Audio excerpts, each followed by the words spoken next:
So I go down and I say, okay, I want to buy this clear thing. I'm going to do that because that's enough for me. I just go right there. No reg ever had to reg me. As a matter of fact, I used to reg the regs. They would fucking run because I'd do things to them, you know, stuff like that. I'd fuck with them. I like doing that. But at any rate, so I go to the reg. I say, I want to do this thing. And I figure it's going to be like, you know, between 5 and 10 grand. You know, because the Purif thing was like 1,100. Friggin' clear thing, it's going to be more. But I figured, what the fuck? I had a couple of bucks saved, and I said, what? Well, I buy the fucking, they tell me the price of the thing, and that's another thing. You know, the way they just can't say, you know, oh yeah, the clear, it's 1150. You know, it's like they just have to. They're not used to somebody just coming in and saying, let me get that thing. So that was hours and hours and hours. And of course, Beghe, you know, is like, he's in there with me, and he's my FSM, and at that point, you know, he's going to get 10%, and he's excited because, you know, he was broke at the time. And at any rate, it was like 50 grand. So within 3 weeks, within 3 days, and I probably had 60 grand in my name at that point. I plopped down 50. I said, let's go. That's a huge commitment. Well, and so everybody fell in love with me, and David Miscavige called me, and all that. Everybody, they started, you know, he wrote me a letter and all this shit. And, you know, everybody's got all this excitement about me.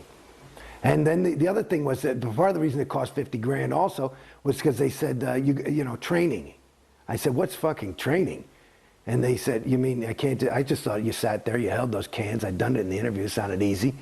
I say, and if it's going to be that great, and I remember reading what clear is and all that, sounds pretty fucking good. And all I'd done is sat there and I knew who I was. That's all I'd ever, which probably the biggest win I had in Scientology was on that first day.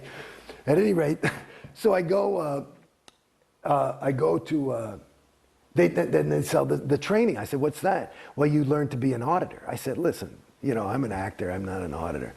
You know, that's cool. You know, blah, blah, blah, and they're trying to get me to do this thing and buy a fucking e-meter. And I, you know, 3,000 what for that fucking thing? It looks like a fucking transistor radio. And, but I'm like, oh man, okay. But I trust them. I figure, you know, because they're delivering a thing. These are good people. You know what I mean? And I'm also looking at these people, and it's these decent people. They're decent, and I'm trusting. So, and they are. And so they sell me the training. They tell me, finally, the only reason I bought the training, they said it's half the wins. Oh, so you, in order to get the wins of the auditing and really going clear, you have to be trained. I said, well, then give me the training package. So I bought a class 5 training package because they said you had to be trained as trained as you're clear. And I said, what's a clear guy? So a class 5. Now, you should know that a lot of people fall for this sales thing. And there is probably, I would guess, my guess is conservatively is there is probably $500 million, is my guess off the top of my head, of unused training that has been bought. People buy it, but they can't confront it. They can't face it without flinching. Okay? Me, I'm a class 5 auditor. I fucking did it. I liked it. I thought it was cool. I actually got a lot of wins out of that shit. So that was part of another reason why people liked me, because I was actually doing it. I didn't mind going on. I would quit. I'd say, I don't want to go on that audition. I'm going on course. You know, I was here to go clear. I figured I can do this in about 5-6 months. What the fuck, you know? Let's go. And I basically did that. You know, I'd stop to do a little bit of stuff to pay the rent, but basically I was in the org from 8 in the morning. I had my own auditor, and she just audited me all day. I got all the other PCs off her fucking line, and I just went clear. Well, I actually went through my grades. It turned out I was a past life clear. That's why I was so able. And well, explain what that concept is, of past life clear. Well, what is that? Oh, dear God. Past life clear. Well, in other words, you know, I was born in 1960.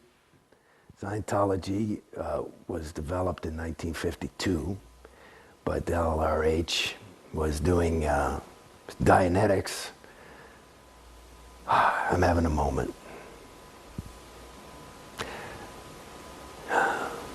See, this is part of the moments of coming out of Scientology, for me at least. I I think it might be something common to a lot of people, but there are moments where you just feel a loss. And it's not a loss of, I miss Scientology by any stretch. It's a loss. It's a regret of having invested so much in something that is empty. And so there are these moments, I just had one, where you just go, so at any rate, a past life clear would be somebody, because a clear is even though LRH says absolutes are unobtainable, that's a state that he called a homo novus. You're not even a human being. You're not even a homo sapiens anymore. Homo sap, as he calls it. You're a homo novus, which would be new man in Latin. And so it's a new state on the evolutionary track.